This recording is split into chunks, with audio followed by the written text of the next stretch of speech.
ರಾಜ್ಯ ಸರ್ಕಾರದ ವಿರುದ್ಧ ಈಗ ಮತ್ತೆ ರಾಜ್ಯಪಾಲರು ಸಮರ ಸಾರಿದ್ದಾರೆ. ರಹಸ್ಯ ಮಾಹಿತಿ ಸೋರಿಕೆ ಆಗಿದೆ ಅಂತ ಹೇಳಿ ರಾಜ್ಯಪಾಲರು ಗರಂ ಆಗಿದ್ದಾರೆ.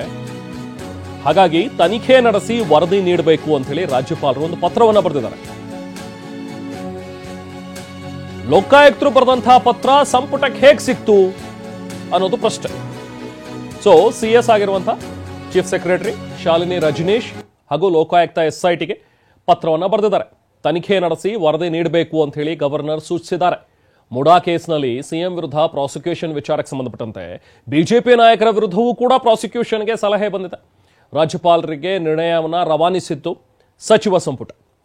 ಸೊ ಇದೆಲ್ಲದರ ಬಗ್ಗೆ ನಾನು ಬರೆದಿರುವಂತಹ ಒಂದು ಲೆಟರ್ಗಳು ಇದೆಲ್ಲವೂ ಕೂಡ ಮಾಹಿತಿ, ರಹಸ್ಯ ಮಾಹಿತಿ, ಅದು ಹೇಗೆ ಸೋರಿಕೆ ಆಗೋದಕ್ಕೆ ಸಾಧ್ಯ, ಇದ್ರ ಬಗ್ಗೆ ತನಿಖೆ ಆಗಬೇಕು, ತನಿಖೆ ನಡೆಸಿ ನೀವು ನಮಗೆ ವರದಿ ನೀಡಿ ಅಂತ ಹೇಳಿ ಸಿಎಸ್ಸಿಗೆ ಈಗ ಸೂಚಿಸಿದ್ದಾರೆ ರಾಜ್ಯಪಾಲರು.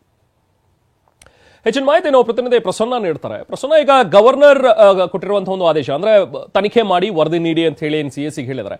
ಯಾಕೆ ಅಂದ್ರೆ ಯಾವ ರೀತಿಯಾದಂತಹ ರಹಸ್ಯ ಮಾಹಿತಿ ಸೋರಿಕೆ ಆಗಿದೆಯಂತೆ, ಏನ್ ಸೂಚನೆಗಳನ್ನ ಕೊಟ್ಟಿದ್ದಾರೆ? ಈಗ ಗವರ್ನರ್ ಗರಂ ಆಗೋದಕ್ಕೆ ಏನ್ ಕಾರಣ ಹಾಗಾದ್ರೆ ಪ್ರಸನ್ನ?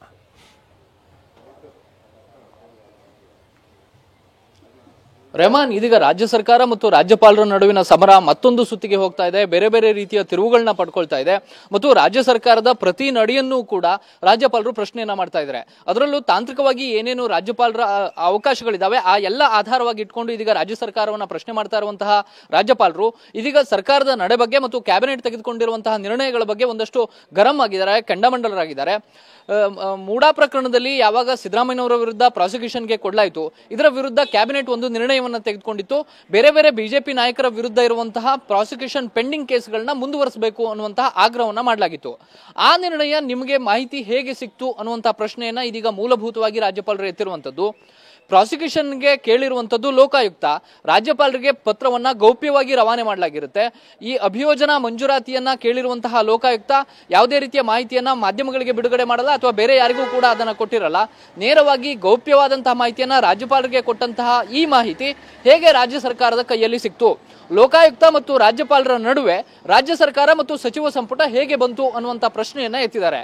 ರಾಜ್ಯ ಸರ್ಕಾರದ ಪರವಾಗಿ ಯಾರು ಕೂಡ ಲೋಕಾಯುಕ್ತವನ್ನ ಪ್ರಶ್ನೆ ಮಾಡೋದಕ್ಕೆ ಸಾಧ್ಯವಿಲ್ಲ. ಯಾಕೆಂದ್ರೆ ಲೋಕಾಯುಕ್ತ ಒಂದು ಸ್ವಾಯತ್ತ ಸಂಸ್ಥೆ ಆಗಿರುತ್ತೆ. ಲೋಕಾಯುಕ್ತದವರು ಪ್ರಾಸಿಕ್ಯೂಷನ್ಗೆ ಕೇಳಿರುವಂತದ್ದು ರಾಜ್ಯಪಾಲರಿಗೆ ಮಾತ್ರ ಮಾಹಿತಿ ಗೊತ್ತಿರಬೇಕಾಗಿತ್ತು ಅಥವಾ ರಾಜ್ಯಪಾಲರ ಅಂಗಳದಿಂದ ಮಾಹಿತಿ ಹೊರಗಡೆ ಬರಬೇಕಾಗಿತ್ತು. ಆದ್ರೆ ರಾಜ್ಯಪಾಲರು ಕೂಡ ಮಾಹಿತಿಯನ್ನ ಬಿಟ್ಟಿಲ್ಲ.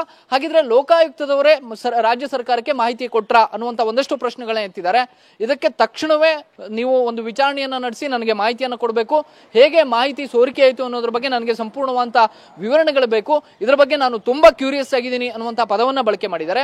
ಈ ಕಾರಣಕ್ಕೋಸ್ಕರ ಸರ್ಕಾರದ ಮುಖ್ಯ ಕಾರ್ಯದರ್ಶಿಗೆ ಪತ್ರವನ್ನು ಬರೆದು ನೀವು ಲೋಕಾಯುಕ್ತದಿಂದ ಮಾಹಿತಿ ತರಿಸ್ಕೊಳ್ಬೇಕು ಮತ್ತು ಎಲ್ಲಿಂದ ಮಾಹಿತಿ ಸೋರಿಕೆ ಆಗ್ತಿದೆ ಅನ್ನೋದ್ರ ಬಗ್ಗೆಯೂ ನನಗೆ ಪ್ರಾಮಾಣಿಕವಾದಂತ ಉತ್ತರ ಬೇಕು ಅನ್ನುವಂತ ಅಂಶವನ್ನ ಇದೀಗ ರಾಜ್ಯಪಾಲರು ಹೇಳಿದ್ದಾರೆ. ರಾಜ್ಯಪಾಲರು ಇದೀಗ ಸರ್ಕಾರದ ಪ್ರತಿಯೊಂದು ನಡೆಯ ಬಗ್ಗೆಯೂ ಕೂಡ ಗಮನ ಹರಿಸಿದ್ದಾರೆ ಅನ್ನೋದು ಇದರಿಂದ ಸ್ಪಷ್ಟವಾಗ್ತಾ ಇದೆ. ಯಾವೆಲ್ಲ ಕ್ಯಾಬಿನೆಟ್ಗಳಲ್ಲಿ ಅಧಿಕಾರಿಗಳ ಪ್ರಾಸಿಕ್ಯೂಷನ್ಗಳನ್ನ ರಿಜೆಕ್ಟ್ ಮಾಡ್ತಿದ್ದಾರೆ ಅನ್ನುವಂಥದ್ದನ್ನು ಕೂಡ ರಾಜ್ಯಪಾಲರು ಪ್ರಶ್ನೆ ಮಾಡ್ತಿದ್ದಾರೆ. ಇದೀಗ ಈ ರೀತಿಯ ಗೌಪ್ಯ ಮಾಹಿತಿ ಎಲ್ಲಿಂದ ಸೋರಿಕೆ ಆಗ್ತಿದೆ ಮತ್ತು ಸರ್ಕಾರ ತೆಗೆದುಕೊಳ್ತಾ ಇರುವಂತಹ ನಿರ್ಣಯಗಳು ಯಾವ ಆಧಾರದ ಮೇಲೆ ಇದಾವೆ ಅನ್ನುವಂತ ಒಂದು ಮೂಲಭೂತ ಪ್ರಶ್ನೆಯನ್ನ ಇದೀಗ ರಾಜ್ಯಪಾಲರು ಎತ್ತಿದ್ದಾರೆ. Rehman, okay, thank you Prasanna.